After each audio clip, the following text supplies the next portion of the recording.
Welcome back for another deep dive. You ready to jump back into Prythian? Always. Today we're looking at A Court of Frost and Starlight by Sarah J. Maas. This one gives us a glimpse into Feyre and Rhysand's lives after the war with Hybern. It's a really interesting look at what happens after happily ever after, Exactly.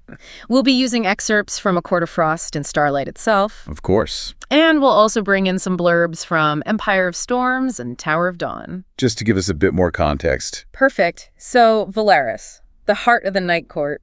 It's getting back on its feet after Hybern's attacks.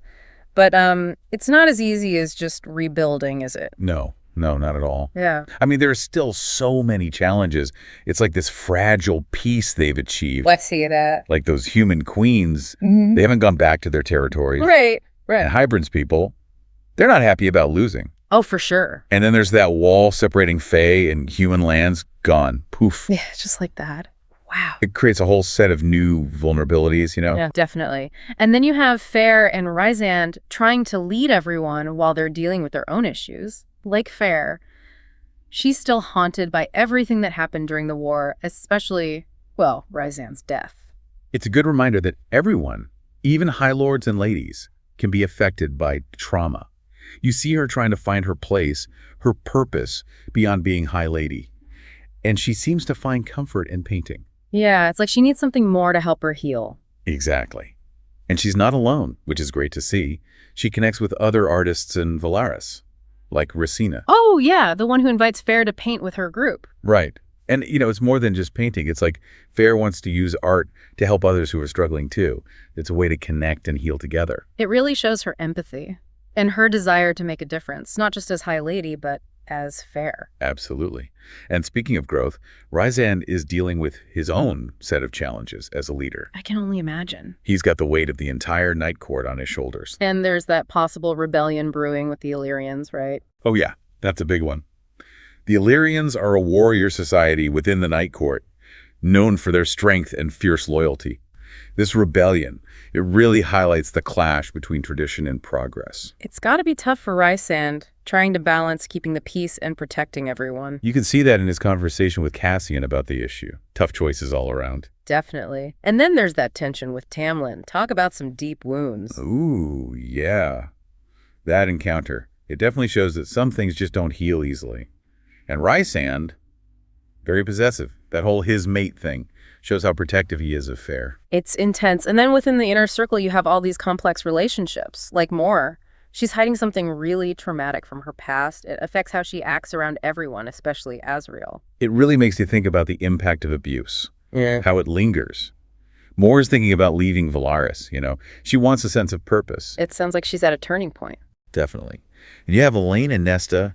They're both trying to adjust to being High Fae, but they react in such different ways. Elaine's drawn to Azriel, but it's hesitant, full of unspoken things. That's got to be tough. Yeah.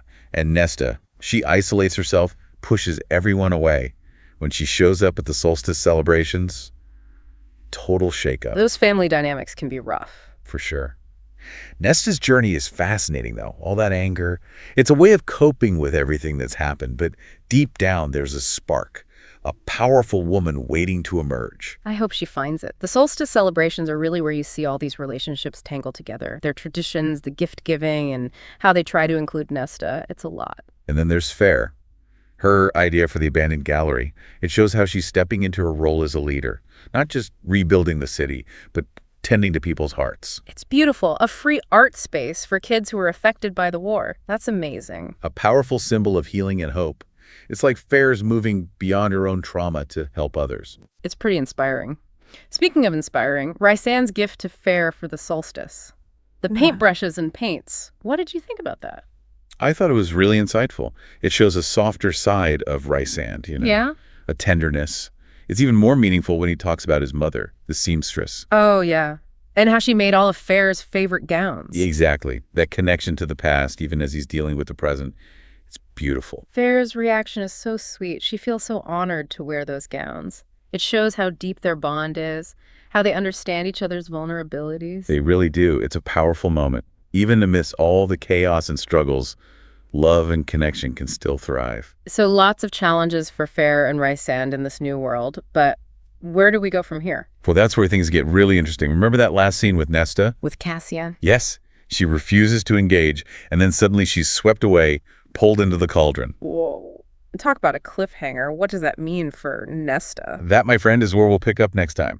Welcome back.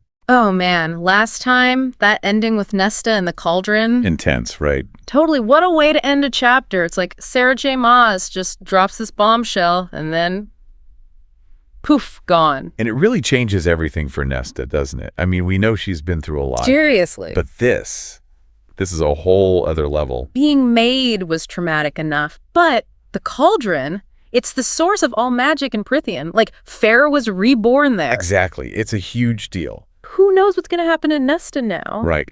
The book describes it as, like, this violent process, forging her human essence into something more. Wow. It's a rebirth, but not a gentle one. Not at all. It's almost like she's being forced to face all her fears, all the darkness inside her in this, like, magical crucible. That's a good way to put it. And the fact that she fights it goes in defiant. That's so Nesta. Oh, absolutely. She's always been a fighter. But this is a battle for her very being. For her identity. And don't forget that death promise she makes to the King of Hybern right before she goes under. Oh my gosh, that's right. That was chilling. It's like a whole new level of rage and vengeance. What does that even mean in this world? Well, a death promise. Oh. In this world, it's serious business. Like, you're bound to fulfill it no matter what. So for Nesta to make that promise at that moment, it's intense. You really see how much pain and anger she's carrying. It's both scary and kind of empowering. Yeah, I know what you mean. Like, even facing oblivion, she's not giving up. She's not broken. Exactly. But what does this mean for her relationship with the inner circle? Will this bring them closer or push them further apart? That's a good question. We'll have to see how things unfold as the series continues. But remember, the cauldron didn't just change Feyre physically. Right. It unlocked her powers, her potential. What if Nesta's going through a similar awakening? Ooh, that's an interesting thought. Maybe that's why Cassian is supposed to bring her to the Illyrian Mountains. He can help her control her new abilities. Makes sense. Yeah. And remember, Cassian's been working with those Illyrian women, trying to empower them. Right, right. Maybe this whole experience with Nesta will change things for the Illyrians too, make them more inclusive, you know? It's like Nesta's transformation is going to have a ripple effect, changing not just her, but everyone around her, maybe even the whole Night Court. Exactly. And that brings us to the bigger picture. The future of Prythian. With the wall down, tensions are rising. Rhysand and Feyre have a tough job ahead of them.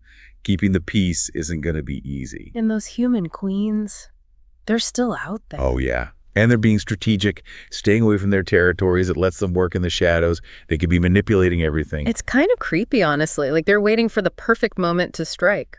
It does make you wonder what their true goals are, more than just getting their power back, right? Right. And with Hybern's people still angry, it's like a recipe for disaster. Rhysand's definitely worried. You can tell from his conversations with Ezreal and Cassian. He knows how fragile things are. And the wall, it wasn't just a physical barrier. I know, right? It represented the separation between the Fae and humans. Exactly. Now that it's gone, the power dynamics have completely shifted. Who knows what'll happen? The sources mention other Fae territories maybe trying to take human lands. Could make things even more unstable. Yikes. Prythian's on the edge of chaos. But amidst all this, Feyre's finding her own purpose. You're right. Her idea to create that free art space for children, it shows how much she's grown. It's not just rebuilding buildings, it's about healing those emotional wounds, showing people they're not alone. Such a powerful symbol of hope and resilience. And it's not just for the children either, right? It's about community, sharing experiences. Exactly. And it ties back into Feyre's own artistic journey. She found healing in painting. Now she's giving that gift to others. It's a beautiful thing. Speaking of beautiful things, can we talk about Mor for a minute? Of course. That scene where she and Rhysand are walking through those ruins, and they're talking about the families who left Phalaris. Yeah. Mor's thinking about leaving too. To go on a mission for the Night Court. A spying mission. Gathering info on the other courts. Right. But she's so hesitant. Conflicted. It makes sense. She's been in Phalaris for a long time. But she's also scared of what she might find out there. And there's that tension between her and Rhysand. They have a complicated history. What's interesting is that Rhysand gives her a choice. He doesn't order her to go. He recognizes that she needs this, even if it means sending her away. It's a vulnerable moment for him. He can't control everything. Sometimes he has to trust the people he loves to make their own decisions. Even if it hurts. Yeah. And it shows how strong Moore is. She's been through so much, but she's still willing to put herself at risk for the greater good. It's pretty amazing, but where will this mission take her? What's she going to find? And how will it change her? So many questions. But before we move on, I want to touch on that flashback scene, the one where Moore's attacked. Yeah. It's short, but it's powerful. You can tell she was violated, abused, and it's left its mark. It's haunting. And it's never explicitly stated what happened, but you know it was awful. It's clear that she's carrying this pain, this secret, and it's affecting everything she does. It breaks my heart. But what's important to remember is that Moore's trauma doesn't define her. It doesn't. She's a survivor, a warrior. Her story is a reminder that people can overcome incredibly difficult things. It is. It also reminds us that healing takes time. It's a journey. And you need support along the way. Exactly. All right, ready for the final part of our deep dive? Let's do it. Okay, we're back and ready to wrap up our Section Starlight deep dive. We left off talking about Moore's mission and that flashback of her trauma. Yeah, heavy stuff. And it makes you wonder, how's Moore going to handle everything? I mean, she's got this huge mission, but she's also dealing with all this pain from her past. It's a lot to juggle. She's supposed to be gathering information on the other courts, but how's she going to do that when she's carrying all this emotional baggage? Right. Can she focus? Yeah. Or will her past experiences, make it hard for her to think clearly? Yeah. Especially with all the political stuff going on. And it's not exactly a safe mission. She's basically going undercover, right? Right. And the other courts aren't exactly fans of the Night Court. True. But Moore's more than just a fighter. She's really good at reading people, sensing their motives. That's what makes her so good at what she does. But it could also make her vulnerable. Oh, yeah. What if she gets manipulated or pulled into something dangerous? Exactly. And that's where her personal journey comes in. If she can work through her trauma, find some healing, it might give her the strength to deal with all of this. It's like her mission is a reflection of her internal struggle. She's not just facing the other courts, she's facing her own demons too. Wow, that's deep. And how she handles it. It could have a big impact, not just on her, but on the Night Court, and maybe even all of Prythian. We've covered so much in this deep dive. It's amazing how Sarah J. Maas weaves everything together. I know.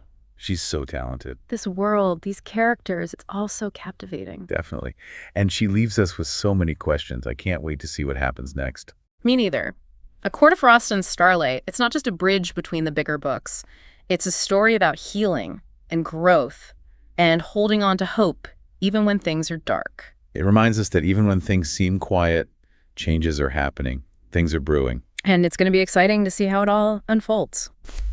Well, that's it for this deep dive. We'll be back soon to explore more of this world. Until then, happy reading.